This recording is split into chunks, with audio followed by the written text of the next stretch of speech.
Hello friends, welcome my YouTube channel में। आपका स्वागत है फिर से मैं एक नई वीडियो के साथ आ चुके हैं, अपडेट वीडियो के साथ आ चुके हैं। आज की जो वीडियो की आपके लिए बहुत ही इंटरेस्टिंग, बहुत ही प्यारी सी जो अपडेट है वो आप सभी साथियों के साथ लेकर आ चुका हूं। यानी कि स्वास्थ्य विभाग की तरफ से आपको यहाँ पर बहुत ही बड़ी भर्ती आपको देखने को मिलेगी।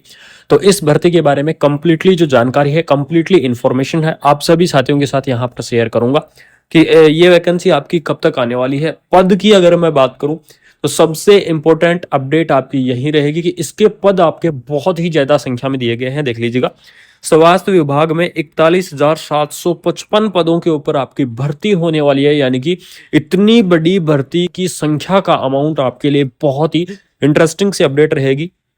कितनी यहाँ पर वैकेंसी रहेंगी, कौन कौन सी आपकी पोस्ट रहने वाली है, कौन कौन आप कैंडिडेट एलिजिबल्स रहेंगे, इन सारी चीजों के बारे में इस वीडियो के अंदर डिटेल में चर्चा करने वाला हूं। डिटेल में आप सभी साथियों को ये इन्फॉर्मेशन मैं शेयर करूंगा कि कहां से, कौन से स्टेट से वैकेंसी आपको देखने को मिलेगी। ठीक है, तो सबसे पहले देख लीजिएगा, स्वास्थ्य विभाग में 41,755 पदों के ऊपर आपकी भर्ती करवाई जाएगी और ये भर्ती आपके शीघ्र होने वाली है, जिसके अंदर आपको यहाँ पर जॉब के बारे में कंप्लीटली अपडेट दी गई है कि स्लम में चिकित्सीय सुविधाओं की कार्य योजना यहाँ पर बनी रहेंगी। जॉब्स आप देख लीजिएगा, पटना हिंदुस्तान ब्यूरो। तो इसके अंदर स्वास्थ्य विभाग में 41,755 रिक्त पदों पर शीघ्र की जाएगी बहाली। यानी कि आपके ये पद हैं वो आपके शीघ्र करवाए जाएंगे। इस संबंध में नियुक्ति करने वाली संस्थाओं को अधियाचना यानी कि जो प्रस्ताव है वो भेजा जा चुका है। जो संस्थाएं जो वैकेंसियां कंडक्ट करवाती हैं या फिर जो संस्थाएं एग्जाम वगैरह या फिर वैकेंसियों की जो प्रोसेस कंडक्ट करवाती हैं, उन वैकेंसियों को यहाँ पर ये एजेंसियों को क्या कर दिया गया है, जो प्रस्ताव है वो भेज दिया गया है। स्वास्थ्य विभाग के अंतर्गत विभिन्न शाखाओं में यानी कि अलग अलग डिपार्टमेंट की तरफ से जो वैकेंसियां हैं वो आपको देखने को मिलेंगी। इस चीज का ध्यान रखना, अलग अलग डिपार्टमेंट आपके यहाँ पर रहने वाले हैं। एकत्र की गई रिक्तियों की कुल संख्या 43,838, जिसमें से 755 पदों पर नियुक्ति की जाएगी। आयोग को यहाँ पर भेजा जा चुका है प्रस्ताव। इसमें बिहार कर्मचारी चयन आयोग के माध्यम से यानी कि आपको बिहार की तरफ से ये भर्ती देखने को मिल जाएगी। और बिहार की इस भर्ती के अंदर परमानेंट आपको जो स्टाफ नर्स की पोस्ट है वो भी आपको देखने को मिलेंगी। उसके साथ साथ और भी काफी सारी जो भर्तियां हैं वो आपको करवाई जाएंगी।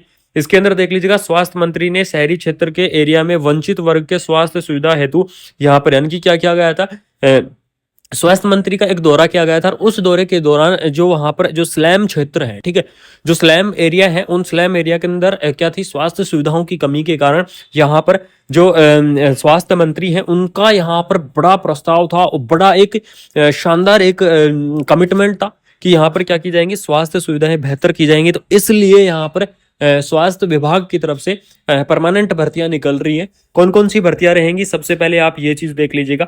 तो इसके अंदर आपको यहाँ पर स्टाफ नर्स की पोस्ट है वो भी आपको देखने को मिल जाएगी। लैब टेक्नीशियंस की पोस्ट रहने वाली है, ठीक है। उसके बाद में आपको यहाँ पर फार्मासिस्ट की पोस्ट देखने को मिलेंगी। कुछ पोस्ट आपकी एएनएम की भी रहेंगी, कुछ पोस्ट आपकी यहाँ पर फिजियोथेरेपिस्ट की रहेंगी, ठीक है, रेडियोग्राफर की रहेंगी। इस प्रकार आपकी काफी अलग अलग डिपार्टमेंट वाइज जो पोस्ट है वो आपको देखने को मिल जाएंगी। इसके अंदर एसेंशियल क्वालिफिकेशंस क्या रहेगा, इस चीज के बारे में भी चर्चा करेंगे कि कौन कौन कैंडिडेट इस वैकेंसीज के लिए एलिजिबल्स रहेंगे, एज लिमिट क्या रहेगी, एप्लीकेशन फॉर्म को आपको कब तक भरना है।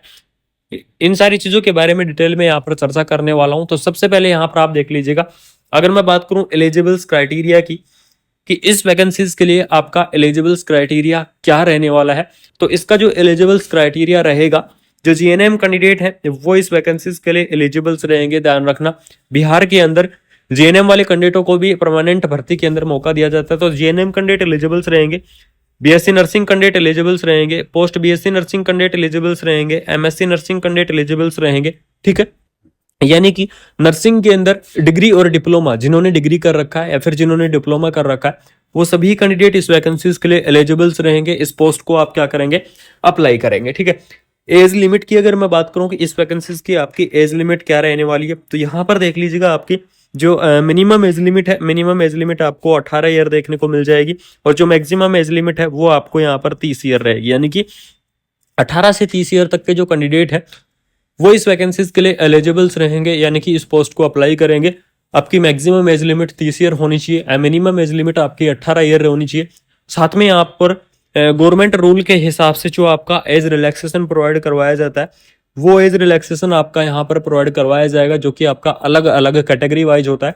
जैसे कि ओबीसी कैटेगरी के लिए अगर मैं रिलैक्सेशन की बात करूं तो वो 3 ईयर का होता है। एससी और एसटी की अगर मैं बात करूं तो 5 ईयर का रहता है। पीडब्ल्यूडी कैंडिडेट की मैं बात करूं तो 10 ईयर का रहता है। ठीक है, इस प्रकार से आपका क्या रहेगा, यहाँ पर जो एज रिलैक्सेशन है वो आपको देखने को मिल जाएगा। और ये एज रिलैक्सेशन आपको इस वैकेंसीज के अंदर एज लिमिट के अलावा यानी कि एज लिमिट से एक्स्ट्रा आपको देखने को मिल जाएगा। ठीक है, तो ये तो हो गई आपकी एज लिमिट वगैरह के बारे में बात। एसेंशियल क्वालिफिकेशंस के बारे में जो एलिजिबल्स कैंडिडेट है उनके बारे में भी मैंने बता दिया है। अब जो सबसे इंपॉर्टेंट बात करने वाले हैं वो करेंगे कि यहाँ पर इस वैकेंसीज के लिए कब तक आपके एप्लीकेशन फॉर्म स्टार्ट होंगे या एप्लीकेशन फीस क्या रहेगी, इन सारी चीजों के बारे में भी मैं क्या करने वाला हूं, चर्चा करने वाला हूं। तो सबसे पहले आपको मैं बता दूं कि स्वास्थ्य मंत्री जी के द्वारा जो आदेश दिए गए हैं, ठीक है, स्वास्थ्य मंत्री जी के द्वारा जो आदेश दिए गए हैं वो आदेश ये है कि अति शीघ्र यानी कि जितना संभव हो सके, जितना शीघ्र हो सके इस भर्ती को क्या किया जाए, करवाया जाए, यानी कि इस भर्ती को कंडक्ट करवाया जाए जितना शीघ्र हो सके। तो ये भर्ती आपकी बहुत ही जल्द कंडक्ट करवाई जाएगी। ठीक है, तो उसके बाद में जैसे ही कंडक्ट करवाई जाएगी तो उसके बाद में आपको आगे की प्रोसेस भी शीघ्र होंगी, क्योंकि यहाँ पर ज्वाइनिंग देना बहुत ही जरूरी है, बहुत ही जल्दी यहाँ पर ज्वाइनिंग मांगी गई है।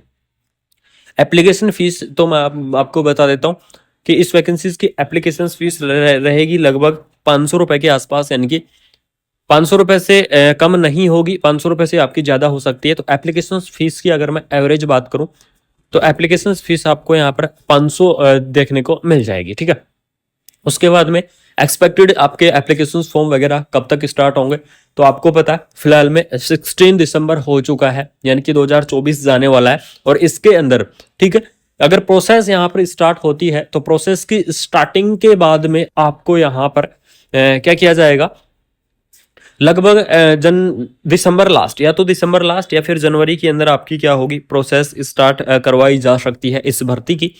और अगर प्रोसेस स्टार्ट होगी तो एप्लीकेशन फॉर्म स्टार्ट होंगे और उसके बाद में आगे की सबसे इंपॉर्टेंट चीज आपको मैं बता दूं इस वैकेंसी से रिलेटेड कि इसका जो सिलेक्शन प्रोसेस है, इस वैकेंसी का सिलेक्शन प्रोसेस आपका किस आधार पर होगा, रिटन एग्जाम के आधार पर होगा। इस चीज को बिल्कुल ना भूले, रिटन एग्जाम के आधार पर ये वैकेंसी आपकी करवाई जाएगी। तो बिल्कुल अपनी तैयारी कंफर्म रखें, बहुत अच्छे से आप अपनी तैयारी करें।